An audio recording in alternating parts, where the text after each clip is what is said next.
একটি বিড়াল তার ছোট্ট বাচ্চাকে কোলে নিয়ে ঘুরছিল পাহাড়ের উপরে। হঠাৎ একটি বিশাল গরিলা তাদের পিছু নেয়। ভয়ে কাঁপতে কাঁপতে মা বিড়ালটি বাচ্চাকে নিয়ে পাহাড় থেকে সোজা সমুদ্রে ঝাঁপ দেয়। সমুদ্রের পানিতে বিড়াল এবং তার বাচ্চা ডুবে যায়।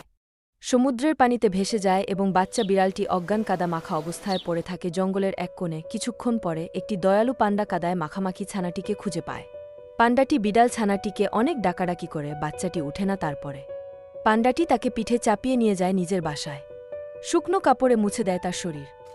রান্না করে খাওয়ায় মাছ। শীতের রাতে তারা আগুন পোহায় একসাথে, যেন এক নতুন সম্পর্কের সূচনা। পরদিন ছানাটি কাঁদতে কাঁদতে বের হয় তার মাকে খুঁজতে।